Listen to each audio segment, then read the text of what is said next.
गजाननं भूतगणाधिसेवितं कपित्थजम्बूफलचारुभक्षणम् उमासुतं शोकविनाशकारकं नमामि विघ्नेश्वर पादपंकजम। 24 तारीख बुधवार का अवसर, दशमी तिथि विद्यमान है। बहुत खास दशमी है। वैसे तो जेठ की दशमी को गंगा दशहरा भी होता है और साथ साथ ग्रह परिवर्तन की तरफ जा रहे हैं और आपके लिए एक वरदहस्त प्राप्त सहारा, कहीं ना कहीं देव का सहारा आपके लिए मिलता दिखाई दे रहा है। हम एक विचित्र कथा सुनाएंगे आपको। आकांक्षा हर एक के मन में होती है। एक बार भीमसेन के मन में भी आई कि मुझे स्वर्ग मिलेगा कि नहीं मिलेगा, और जबकि योद्धा थे, अब योद्धा से कई शुभ कार्य भी होते हैं, कई अशुभ कार्य भी होते हैं, लेकिन आशीर्वाद मिला। वो क्या आशीर्वाद था वो भी आपको बताते हैं, लेकिन ग्रहों का योग पहले समझ लीजिए। आपकी राशि के दृष्टिकोण से इस दिन ग्रह परिवर्तन की तरफ जा रहे हैं और ये बटुक भैरव जयंती का भी अवसर है, तो आपको उन सब समस्त कृपा से चमत्कार प्राप्त करने का रास्ता बनता दिखाई दे रहा है। आपकी राशि में भाग्य से रास्ते खुलते दिखाई दे रहे हैं। चंद्रमा के साथ जिस प्रकार का योग बन रहा है वो कहीं ना कहीं आपकी राशि में बहुत सुंदर सुयोग बनाकर तैयार करता दिखाई दे रहा है। शनि की 7.5 का अंतिम दौर चल रहा है। ऐसे में आपको विशेष तौर पर भगवान बटुक भैरव को पसंद करने का प्रयास करना चाहिए। शंकाओं को दूर करने का रास्ता भगवान बटुक भैरव, संशय को दूर करने का रास्ता भगवान बटुक भैरव बनाते हैं। उनका एक मंत्र है, ओम ह्रीं बटुकाय आपद उद्धारणाय कुरु कुरु बटुकाय ह्रीं स्वाहा। यदि दूध का उनका द्वारा उनका अभिषेक इस दिन किया जाए और साथ साथ गुलगुले बनाकर उनका भोग लगाया जाए, खीर से उनके मंत्र का यज्ञ किया जाए और कुत्ते को विशेष तौर पर रोटी दी जाए। कुत्ते को ये मीठी रोटी देने से आपकी राशि के दृष्टिकोण से इस वक्त योग बन रहा है कि आपकी बहुत सारे कष्टों को निवारण करने का रास्ता बन सकता है। शाम के समय हो सके तो मीठी रोटी श्वान को अवश्य डालिएगा। काले श्वान को डालने से कहीं ना कहीं भगवान की प्रसन्नता प्राप्त होने का, आशीर्वाद मिलने का योग बन सकता है। 24 तारीख को दशमी तिथि है।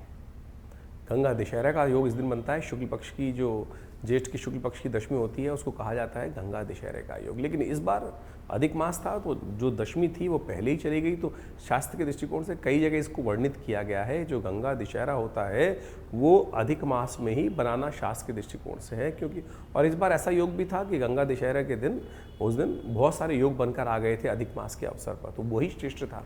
लेकिन फिर भी गंगा दशहरा तो है, दशमी तिथि है, तो आप इस दिन सुंदर रूप से भगवान का स्तवन कर सकते हैं, माँ गंगा का स्नान कर सकते हैं। वो तो सदा कल्याण करने वाला योग बनाता है। दशमी तो है ही।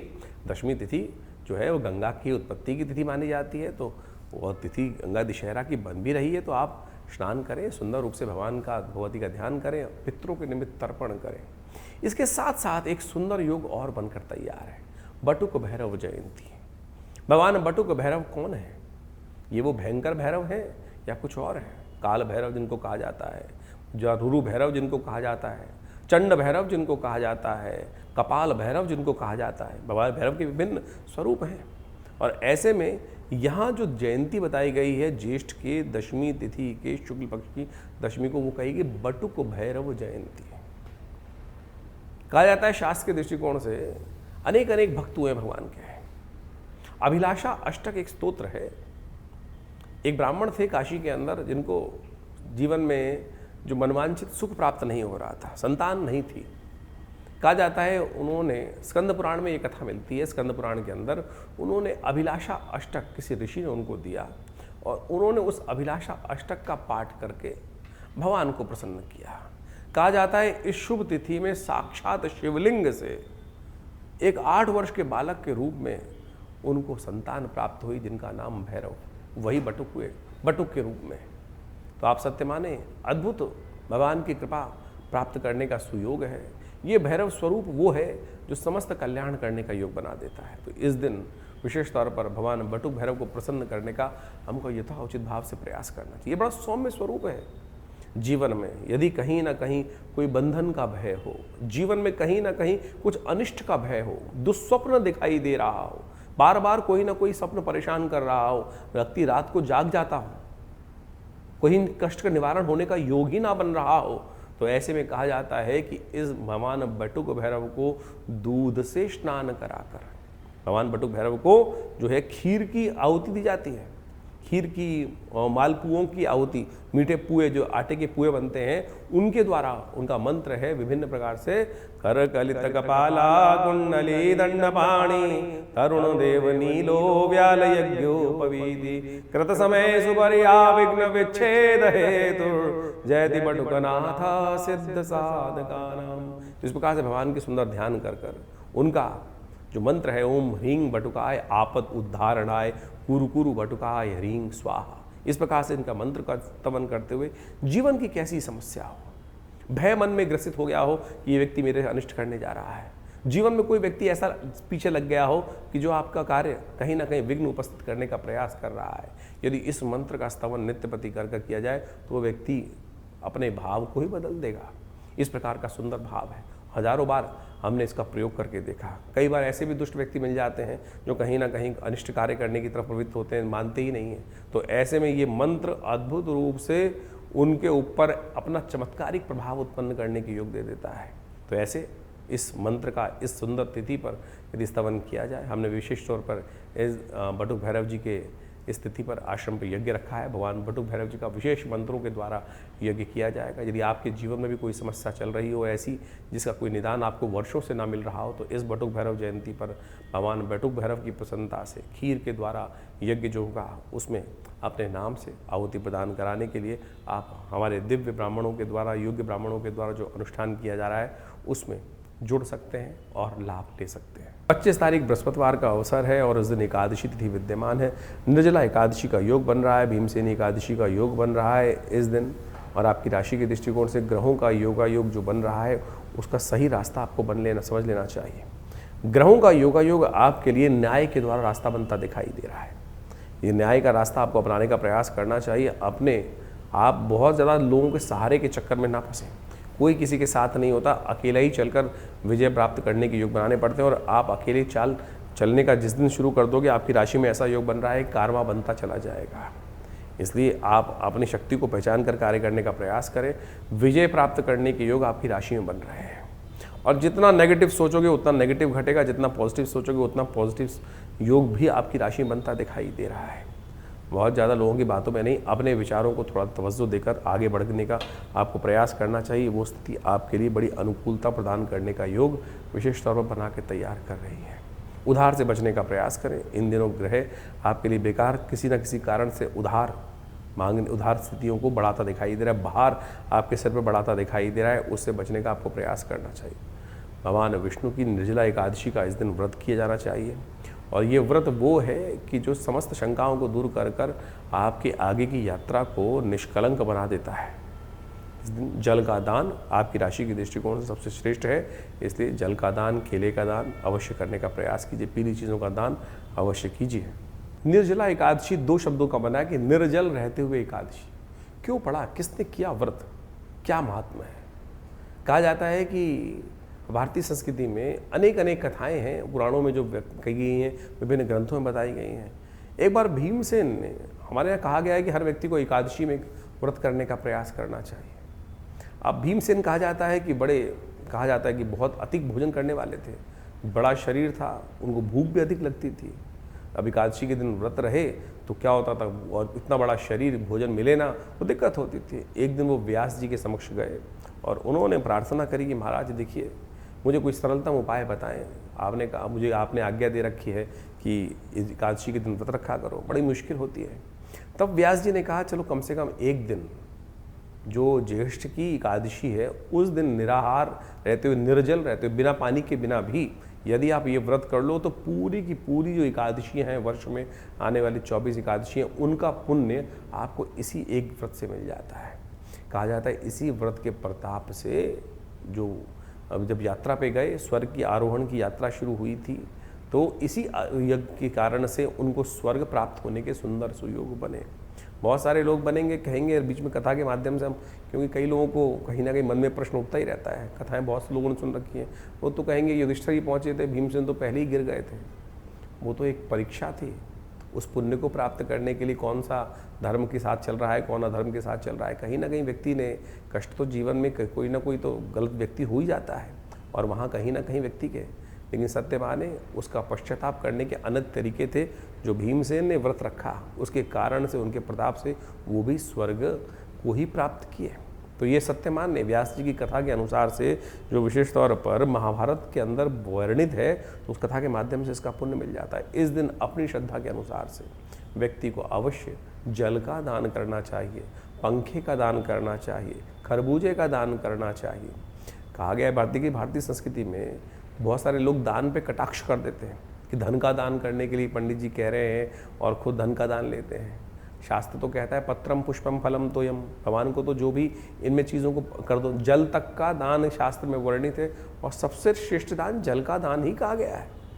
तो आप इस समय में इसको करने का प्रयास करें, देखिएगा बहुत सुंदर रूप से आपके लिए कल्याणकारी योग बनेगा, लाभ का योग बनेगा, कष्ट से निवृत्ति का योग बनेगा। जीवन में कहीं ना कहीं जो कष्ट आते हैं हमारे द्वारा किए गए कहीं अपराधों के कारण से ही आते हैं। तो इस निर्जला एकादशी पर कोशिश ही करें, छोटा सा उपाय अवश्य करने का प्रयास करें। भगवान विष्णु का सुंदर पूजन करें, भगवान विष्णु की शालिग्राम शिला पर जाकर उनको स्नान कराइए। पंचामृत से बना हुआ स्नान उनको कराने के बाद तुलसी दल अर्पित करने के बाद पीले पुष्प उनको अर्पित करें और ओम नमो नारायणाय का स्तवन करते हुए और फिर भगवान का सुंदर पूजन कर कर नित्य पूरे दिन भगवान के मंत्र का जाप करें। ओम नमो नारायणाय, ओम नमो नारायणाय, या जो भी मंत्र याद, ओम नमो भगवते वासुदेवाय, इसी का मंत्र का जप करने का प्रयास करें। जब मंत्र का उच्चारण बिल्कुल सही होना चाहिए। कई बार लोग मंत्र का जप करते करते थोड़ी सी गलती कर देते हैं। नारायण नारायणाय, नारायण नाय नहीं है, नारायणाय, ओम नमो नारायणाय। इस मंत्र का इसका स्तवन करें। देखिए भगवान की सुंदर कृपा से इसी मंत्र का जप कर कर अनेक अनेक भक्त अपने अपने समय में भगवान को सुंदर, ध्रुव, प्रहलाद इत्यादि बहुत सुंदर स्वल्प समय में ही भगवान की आराधना करके भगवान को प्रसन्न कर लिए, उनका चमत्कार देख लिए। तो आप भी सुंदर रूप से इस सुंदर तिथि पर कहें, स्तवन करें भगवान की कृपा से प्राप्त करने की। गौ सेवा अवश्य होनी चाहिए। और शास्त्र में स्कंद पुराण के अंदर विशेष कथा आती है जिसके अंदर कहा जाता है कि एकादशी के दिन, निर्जला एकादशी के दिन जो जल धेनु दान करता है वो समस्त कष्टों से निवृत्ति का योग बन जाता है। जो धेनु को यानी किसी गौशाला में जाकर जल इत्यादि का दान करने का प्रयास करें, जल की व्यवस्था करने का प्रयास करें, तांबे के लोटे में जल भरकर दान करने का प्रयास करें, तो आपके बहुत से कष्टों को निवृत्ति करने का सुंदर सुयोग बन जाएगा। तो इस दिन अवश्य इसका कार्य करने से आपके कष्ट दूर करने के भगवान योग बनाते हैं। 26 तारीख शुक्रवार का अवसर, द्वादशी तिथि विद्यमान है और आपकी राशि के दृष्टिकोण से इस वक्त आपके लिए शंखनाद का योग, विजय का योग बहुत सुंदर तरह से बनकर तैयार हो रहा है। जिस भी तरफ जाओगे कहीं ना कहीं अकेले ही झंडा बुलंद कर कर आते दिखाई दे रहे हो, ऐसा योग आपकी राशि में बनकर तैयार हो रहा है। इसलिए चिंता ना करें, बहुत बढ़िया से ग्रहों का स्थिति परिवर्तन की तरफ गई और ये परिवर्तन कहीं ना कहीं आपके लिए मेहनत के अनुसार से लाभ देने के योग बना रहा है। हाँ, वो डिपेंड करता है कि आप कितनी मेहनत कर रहे हो। जितनी मेहनत उतना लाभ अवश्य आपके ग्रह बना रहे हैं।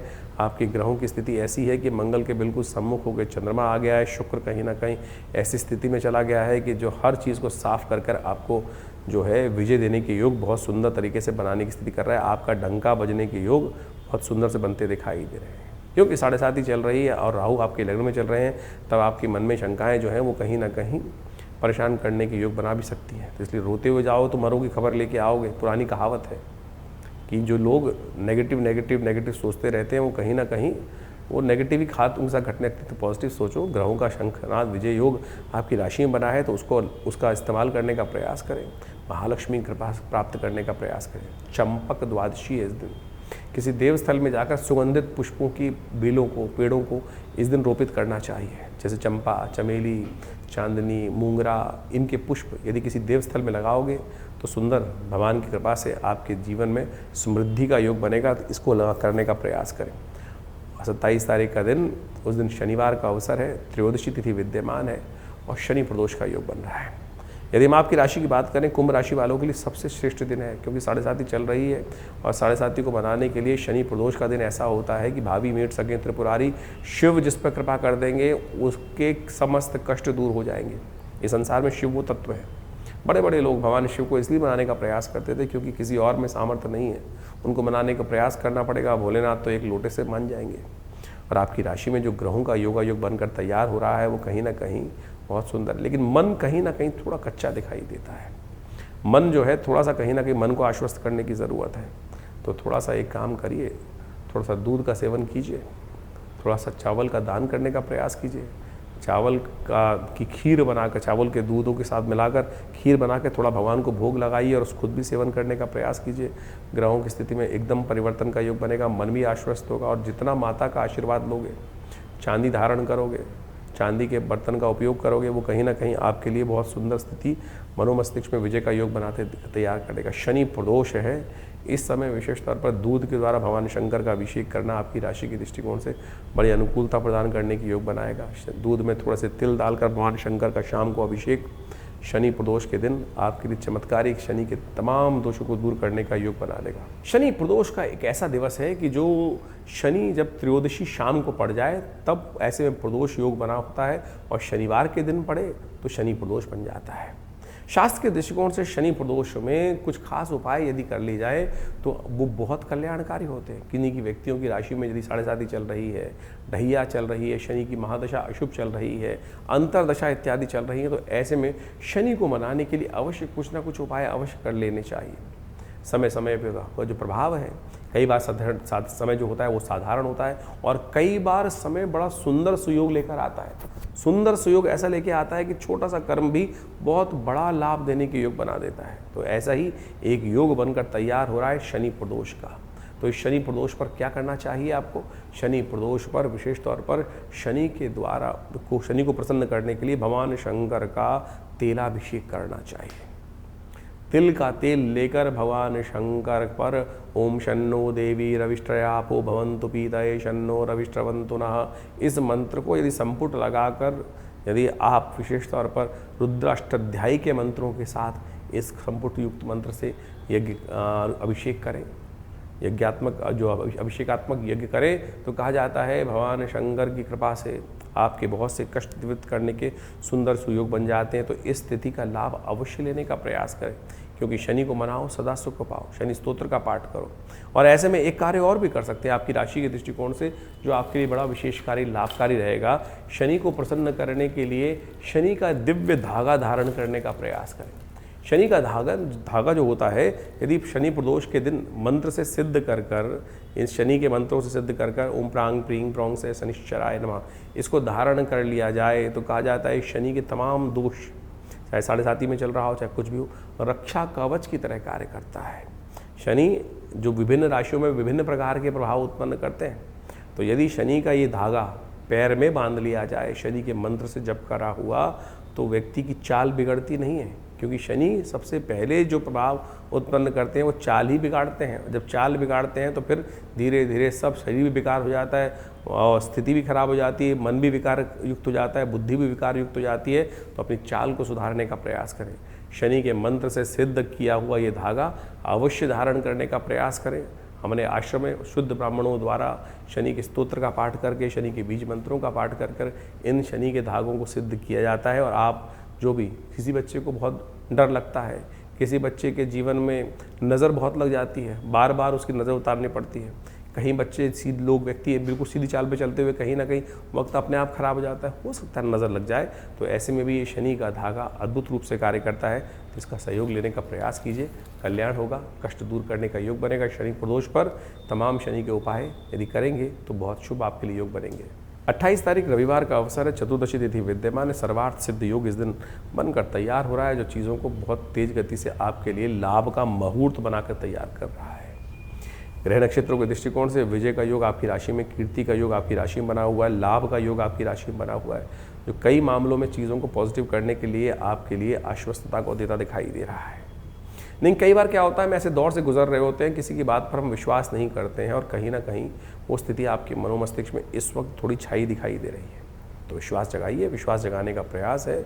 सूर्य निकला हुआ है, इसको देखने के लिए कुछ ज़्यादा करने की आवश्यकता नहीं होती। बाहर निकलकर खिड़की से अंधेरे कमरे से बाहर की तरफ जाना होता है, केवल इतना सही करना है और जो दिखाई दे जाएगा तो कहीं ना कहीं वो चीज़ें प्राण शक्ति का संचार भी कर देगा आपकी राशि के दृष्टिकोण से। रविवार का अवसर ही इस दिन चल रहा है, तो भगवान सूर्य को विशेष तौर पर अर्घ देने का प्रयास कीजिए। वो कहीं ना कहीं नई बुद्धि का विकास करेगा। बुद्धि भाव में चलते हुए सूर्य कहीं ना कहीं नया रास्ता आपको दिखाने के लिए तैयार बैठे हैं। तो इसलिए विशेष तौर पर भगवान सूर्य का ध्यान करते हुए उनको थोड़ा जल दे अर्घ दीजिए। थोड़ी सी उनकी शक्ति में दोपहर सुबह सुबह उदित होते सूर्य का दर्शन करें। उनकी जो मीठी मीठी जो धूप है उसका सुबह सुबह अपने शरीर पर उसको अर्घ्य देते हुए उनको ग्रहण करने का प्रयास करें। भगवान सूर्य की शक्ति से जीवनी शक्ति का संचार आपकी राशि के अनुसार से होने के योग बनेंगे। और उनके पुत्र की जो दशा चल रही है आपकी राशि के दृष्टिकोण से 7.5 का अंतिम दौर चल रहा है, उसको ठीक करने की शक्ति सूर्य से ही आपको मिलेगी। 29 तारीख सोमवार का अवसर, पूर्णिमा तिथि विद्यमान आ गई है और साथ साथ इस दिन आपकी राशि के दृष्टिकोण से जो परिवर्तन का योग बन रहा है वो कहीं ना कहीं लाभ के रास्ते को अवश्य देगा आपको, ऐसा योग बन रहा है। ऐसे में आपको बस एक बात ध्यान रखना है कि जो लोग आपको केवल मीठी मीठी बात करें, कहीं ना कहीं घुमाने का प्रयास करें। कई बार ज़िंदगी में ऐसे बहुत सारे लोग आते हैं, बोलते तो भाई जी कर है, बहन जी करके बात करते हैं और कहीं ना कहीं लूटने आते हैं। मेरे पास बहुत सारे लोगों के फ़ोन आते हैं इस प्रकार के, कहीं ना कहीं किसी ने कितने पैसे दे दिए, किसी ने कुछ दे दिए, उम्मीद जगाई और बिल्कुल ऐसा रास्ता बना दिया। ऐसी स्थिति के बहुत सारे लोग कहीं ना कहीं आ जाते हैं। तो आपकी राशि में वो हमेशा नहीं फंसते। जब ग्रहों का योग चल रहा होता है, आपकी राशि में ऐसा योग बन रहा है कि कहीं ना कहीं कोई ना कोई आपके लिए ज़्यादा पैर छूकर मीठी मीठी बातें करते हुए कार्य करेगा और कहीं ना कहीं आपको लगेगा अच्छा आदमी है। बस समझ लेना कहीं ना कहीं गोली देने आया है, ऐसे व्यक्ति में ध्यान रखें। कौन बचाएगा? ऐसे में बचाएंगे सत्यनारायण भगवान। सत्यनारायण भगवान की कथा का श्रवण करो, उनका प्रसाद ग्रहण करो, पूजन करो और भगवान से प्रार्थना करो कि ऐसे लोगों से दूर रखें। भगवान का आशीर्वाद मिलेगा तो कहीं ना कहीं स्थिति बनेगी। सोमवार का सुंदर अवसर है और ऐसे में पूर्णिमा तिथि का सुंदर योग है। भगवान विष्णु की सुंदर सत्यनारायण की कथा सुनकर, भगवान के शाम को चंद्रमा का दर्शन कर कहीं ना कहीं मन को विजय के प्रति आप आश्वस्त कर सकते। चंद्रमा ऐसा ग्रह है जो बहुत तेज गति से घूमता है और बहुत जल्दी मन को डर भी भयग्रस्त भी करता है और बहुत जल्दी मन को आश्वस्त भी करता है। तो सोमवार के दिन भगवान सत्यनारायण का पूजन कर शाम के समय चंद्रमा को दूध से अर्घ दीजिएगा, कल्याण होगा, भगवान का आशीर्वाद आपको मिलेगा। 30 तारीख मंगलवार का अवसर, प्रतिपदा तिथि है, आषाढ़ मास का पहला दिन है और ये जो परिवर्तन का योग बना रहा है, इसी दिन इन्होंने बुध को वक्री कर दिया है। ये बुध का वक्री होना यदि आपकी राशि के दृष्टिकोण से देखा जाए तो कहीं ना कहीं आपके लिए बड़ा सुंदर योग बना रहा है। जो बुध आपके लिए अनुकूल नहीं था वो अब अनुकूलता की तरफ आएगा, कहीं ना कहीं वापस जाने का योग बनाएगा। तो जिन चीज़ों में आप इमोशनल पॉइंट ऑफ व्यू से थोड़ा गलत डिसीजन ले रहे थे, कहीं ना कहीं थोड़े से फंसते दिखाई दे रहे थे, शुक्र के साथ फंसा हुआ मंगल, बृहस्पति के, ये जो बुध है बृहस्पति के साथ 3 ग्रहों का योग जो आपकी राशि में बनकर तैयार हो रहा है, वो कहीं ना कहीं कई मामलों में थोड़ी सी आपके लिए 3 देगाड़ा काम बिगाड़ा होता है ना, ऐसा योग बनता है। तो ऐसा ही योग आपकी राशि में कहीं ना कहीं जो बनकर तैयार हो रहा है, उससे आपको बचने की रास्ता बनेगा। कुछ उपाय खास लगातार करने का आपको प्रयास करना चाहिए इन दिनों, वो बहुत ज़रूरी रहेगा। तो आपकी राशि के दृष्टिकोण से इन दिनों तमाम बुध के नेगेटिव बुध के लिए हरी चीज़ों का दान, गौ सेवा, ये लगातार करते रहिएगा, क्योंकि ये आपको कहीं ना कहीं लाभ देगा। तो इस प्रकार से ग्रह गणनाओं का प्रभाव आपने दिन पर दिन किस प्रकार का रहेगा अपनी राशि के अनुसार से जान लिया। लेकिन एक बात समझें, जीवन में समस्या है तो निदान भी है और निदान भारतीय संस्कृति में हर तिथि में कहीं ना कहीं कुछ अद्भुत रूप से छिपा होता है। इस जेठ के महीने में 10वीं तिथि को एक बहुत सुंदर योग बनता है जिसके गंगा दशहरा के रूप में भी जाना जाता है और साथ साथ उस दिन बटुक भैरव जयंती के रूप में उस दिन को जाना जाता है। जैसा हमने आपको बताया अभी बटुक भैरव जयंती के बारे में, सत्य माने बटुक भैरव जयंती एक ऐसा अद्भुत दिवस है कि जिस जीवन में हम आमतौर पर भैरव का नाम सुनते ही लोगों के मनोमस्तिष्क में एक बड़ी भयावह सी आकृति आती है और उसके संबंध में लोगों ने कई कथा विचित्र तौर पर काल भैरव के रूप में उपस्थित कर रखी हैं। रुद्र भैरव, रुरु भैरव, चंड भैरव, इस प्रकार से अनेक भैरवों के स्वरूप बताए गए शास्त्र के अनुसार से। लेकिन ये भैरव जयंती जो है वो बटुक भैरव जयंती है। ये बटुक भैरव जयंती वो जयंती है कि जिसके अंदर अभिलाषा अष्टक का पाठ कर एक ब्राह्मण ने भगवान शिव से प्रार्थना कर एक संतान को प्राप्त किया था। और कहा जाता है कि इस ज्येष्ठ मास की 10वीं के दिन में साक्षात शिवलिंग से 8 वर्ष के बालक के रूप में भगवान बटुक भैरव जी की उत्पत्ति हुई। और ये बटुक भैरव भगवान जो है समस्त अनिष्टों को जीवन में के जो है वो समाप्त करने वाले हैं, भयों को दूर करने वाले हैं। इनके अद्भुत मंत्र शास्त्र में विद्यमान है, अद्भुत प्रार्थनाएं शास्त्र के अंदर विद्यमान है। उन प्रार्थनाओं को कर लेने से कैसे भी किसी प्रकार के निकृष्ट जो उपाय जो विशेष तौर पर प्रयोग होते हैं, किसी पे कोई जादू कर दिया, किसी पे नज़र लग गई, किसी पे कोई दिक्कत हो गई, समस्त ऐसे कर्मों से निवृत्ति प्राप्त करने के लिए बटुक भैरव भगवान अद्भुत रूप से रक्षा प्रदान करने के सुयोग बनाते हैं। तो आप इस दिन अवश्य उनके निमित्त पाठ करें, भगवान का स्तवन करें। तो ऐसे कई प्रकार के जो उत्सव आपके इस जो जून के अंतिम काल में आने वाले हैं, उसमें सब के सब अपने आप में एक अद्भुत जो कथा को लिखे उपस्थित हो रहे हैं। शनि प्रदोष, ये एक ऐसा दोष जो है, प्रदोष है, यानी त्रयोदशी और शनिवार का योग बन जाए। आमतौर पे शनि को मनाओ सदा सुख पाओ, शास्त्र के अंदर लोग इस बात को समझाते ही आए हैं और अनादिकाल से इस बात की कथाएं चलती हैं कि आपके जीवन में जो घटनाक्रम होती हैं, जो कर्म हम करते हैं, उसके अनुसार से हमारे जीवन में कष्ट या सुख प्राप्त करने के योग बनते हैं। यदि शुभ कर्म हो जाए तो जीवन में कष्ट दूर हो जाते हैं, शुभ आगमन हो जाता है, आनंद के योग बन जाते हैं। वहीं कहीं ना कहीं मनसा वाचा कर्मणा, कहीं ना कहीं किसी व्यक्ति से कुछ गलत कर्म हो गए तो उसका भोगना, दंड भी भोगना व्यक्ति जीव को ही पड़ता है। और वही शनि की दशाएं, शनि की अंतर्दशाएं के रूप में आती हैं। और ऐसे में किसी भी के जीवन में यदि कोई दशा इत्यादि अशुभ समय चल रहा हो, ढैया चल रही हो, तो ऐसे में शनि प्रदोष के दिन भगवान शिव के मंदिर में जाकर उनका तेलाभिषेक कर लेने से, आप सत्य माने शास्त्र में जो प्रमाण हैं वो अद्भुत है, इनको कर लेने से आपके जीवन की बहुत सारी समस्याएं दूर होने के योग बन जाते हैं।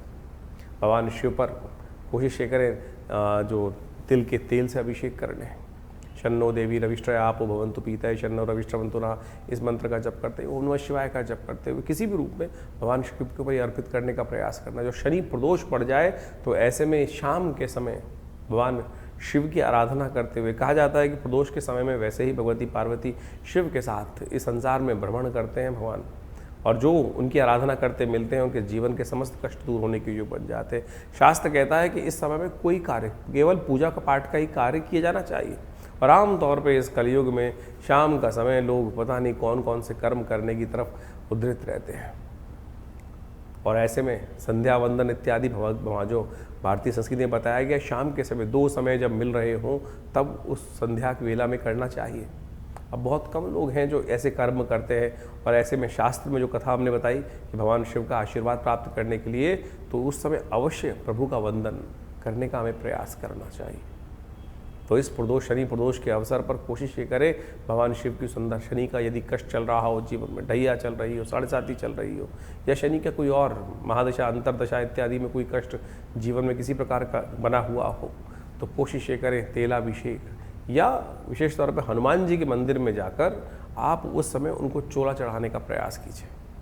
सुंदर चमेली के तेल में सिंदूर मिला के जय हनुमान ज्ञान गुण सागर जय कपीस तिहुँ लोक उजागर, इसी मंत्र का पाठ करते हुए उनको सुंदर रूप से ये चोला अर्पित कर कर हनुमान जी को प्रसन्न करने का प्रयास करें। इस शास्त्र में कथा है कि इस दिन यदि ये कर्म कर लिए जाए तो हनुमान जी पर शनि ने जो आशीर्वाद दिया था वो अक्षर सत्य साबित होता है कि शनि उनके भक्तों को, हनुमान जी के भक्तों को कभी कष्ट नहीं देते हैं। शनि स्तोत्र का पाठ कर लो। तो इस प्रकार से जो भी उपाय आपके साथ बताए जा रहे हैं उनको अवश्य जीवन में स्थान देने का प्रयास कीजिए।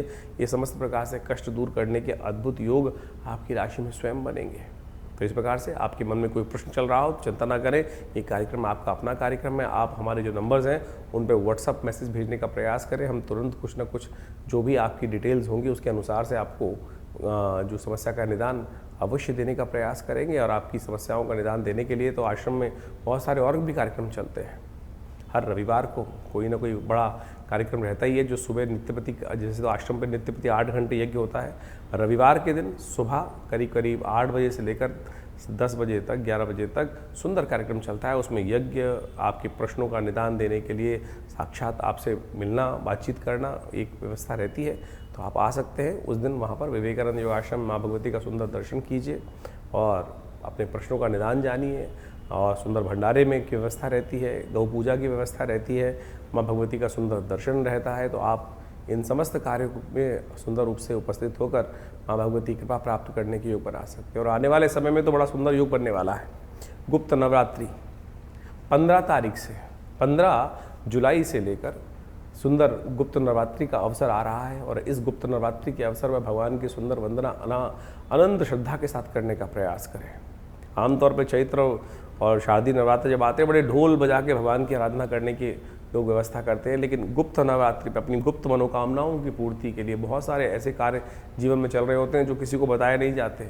ऐसे में उन मनोकामनाओं की पूर्ति के लिए पूजा पाठ इत्यादि बड़ी श्रद्धा के साथ, दुर्गा सप्तशती का पाठ, शतचंडी इत्यादि इस समय में अवश्य करनी चाहिए। आषाढ़ की शुक्ल जो की प्रतिपदा है उससे आरंभ होकर, शुक्ल पक्ष की प्रतिपदा से आरंभ होकर जो 9वीं तिथि तक, भड्डली 9वीं तक ये सुंदर सुयोग रहता है। तो इसमें अवश्य भगवान के का स्तवन आप करें, माँ भगवती कृपा प्राप्त करने का योग बनाएं। तो ऐसे में सुंदर गुप्त नवरात्रि पर आश्रम पे बड़ा कार्यक्रम रहेगा, जो करीब करीब 9 दिन तक दुर्गा जी के विभिन्न पाठ, दुर्गा सप्तशती के विभिन्न पाठ का हवनात्मक यज्ञ का सुंदर व्यवस्था रहती है।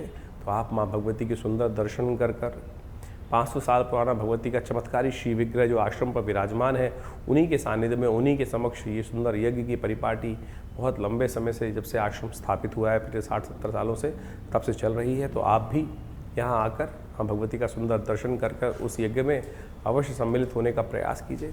इसके अलावा और भी बहुत सारे लोगों के अनुभव हैं जिनका वो आप आश्रम में विभिन्न कार्यक्रम, बड़े मंगल पर जो विभिन्न कार्यक्रम चल रहे हैं, और ऐसे में अंतिम बड़ा मंगल का योग बनकर तैयार हो गया है। ये पूरा जो जेठ का महीना रहा, इसमें पुरुषोत्तम मास भी पड़ा, और उन सब को मिलाकर 8 बड़े मंगल का योग बना, और 8 बड़ों मंगल पे बड़ा सुंदर रूप से हनुमान जी का सुंदर पाठ रहा, हनुमान जी को चोला चढ़ा, और साथ साथ हनुमान जी का सुंदर सवा मनी का भोग रहा हर मंगलवार पर, और साथ साथ सुंदरकांड की पाठ की सुंदर व्यवस्था रही।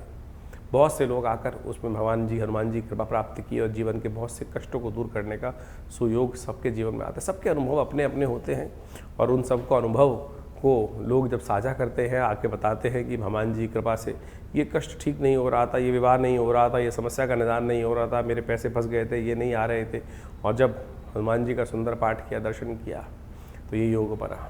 अभी 2 दिन पहले ही हमारे आश्रम पे एक व्यक्ति आती थी, काफ़ी लंबे समय से कष्ट ठीक नहीं हो रहा था।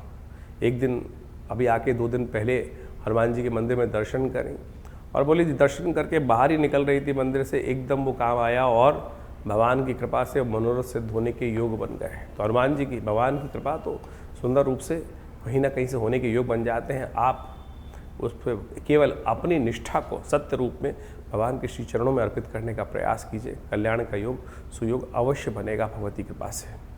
बहुत सारे लोगों की एक समस्या होती है आमतौर पर कि हमें सपने बहुत आते हैं, और सपने तो भविष्य बताते हैं। ऐसे में सपनों के भविष्य को जानने के लिए बहुत सारे लोग इधर उधर घूमते रहते हैं कि कोई बता दे कि किस प्रकार के सपनों। हमने अनुभवों से सिद्ध कर बहुत सारे परिष्कृत पद्धति से विकसित कर भारतीय शास्त्रों के अध्ययन कर हमने एक किताब लिखी जिसका नाम है क्या कहते हैं सपने। आपके सपने सत्य बोलते हैं। आपको रामचरितमानस के अंदर वो आख्यान याद होगा कि जिसके अंदर त्रिजटा ने एक सपना देखा, सपने वानर लंका जारी, और जिस प्रकार से वो जो घटना सपने में देखी त्रिजटा ने, वो सत्य साबित हुई। बिल्कुल हनुमान जी वहीं बैठे हुए उस सपने के बारे में त्रिजटा बता रही थी और सुन रहे थे, भगवान का निर्देश प्राप्त कर रहे थे कि ये कार्य कर दो। तो सपने आपको भविष्य बताते हैं। आपके जीवन में जो सपने आ रहे हैं, क्या बता रहे हैं, क्या होने जा रहा है वो आपके सपने में। तो आप इस पुस्तक के माध्यम से उस पुस्तक का अवलोकन कर बहुत सुंदर तरीके से आपको जो सपना दिखाई दिया, आपके सपने में कुछ आया, सांप आया, आपके सपने में गाड़ी आई, आपके सपने में झाड़ू आया, आपके सपने में क्या प्रभाव क्या करते दिखाई दिए, तो यहाँ विषयांतर के रूप में हर विषय के बारे में बहुत डिटेल से बताया गया है। उस सपने का फल क्या है, और यदि अशुभ है तो उसको कैसे निष्क्रिय करना है, कैसे उसको खत्म, उसका प्रभाव को शून्य करना है, और यदि शुभ है तो उसके प्रभाव को कैसे और बढ़िया करना है, वो सारे सिद्धांत हमने इस पुस्तक के माध्यम से आपके समक्ष रखे हैं। तो आप उन पुस्तकों को अध्ययन कर आप उस विषय में बहुत अच्छे से जान सकते हैं। तो इस प्रकार से बहुत से विषय हैं जिनके संबंध में आश्रम के द्वारा पुस्तकें लिखी गई हैं, और आपको वो सब पुस्तकें हमारी स्क्रीन पर इस वक्त दिखाई भी दे रही होंगी। तो आप उन सब का अध्ययन कर बहुत सारे रहस्यों को अपने जीवन में जान सकते हैं, और बहुत सारे रहस्यों को जानकर अपने मन की शंकाओं को दूर कर सकते हैं। विवेकानंद योगाश्रम पिछले करीब 17 सालों से इसी पराविद्याओं के क्षेत्र में कार्य कर रहा है। हॉस्पिटल बनाया हुआ है, एक बहुत बड़ा योगा प्राकृतिक चिकित्सा आयुर्वेद का हॉस्पिटल है। वहाँ भी भारत सरकार के पैनल पर यह हॉस्पिटल है, दिल्ली सरकार के पैनल पर हॉस्पिटल है, बहुत सारी संस्थाओं के माध्यम से, इंश्योरेंस के पैनल्स पे ये हॉस्पिटल कार्य कर रहा है। तो आप सब अपनी चिकित्साओं, विभिन्न बीमारियों को दूर करने की दवा और दुआ का एक साथ सुंदर मेल है। जिस आश्रम पे नित्य 8 घंटे यज्ञ होता है, महामृत्युंजय मंत्र के द्वारा आहुति भगवान शंकर के निमित्त दी जाती हैं, और साथ साथ जो भी चिकित्सा के माध्यम से जो निदान दिए जाते हैं, उन दोनों का मिश्रण, दवा और दुआ का दोनों का प्रभाव बड़ा अद्भुत देखा जाता है। बड़े बड़े समस्याएं बहुत क्षण मात्र में ठीक हो जाती हैं। तो आप भी आइए, जुड़िए माँ भगवती के सुंदर सानिध्य में, आश्रम पे आकर इन समस्त कार्यक्रमों को लाभ लीजिए। धन्यवाद।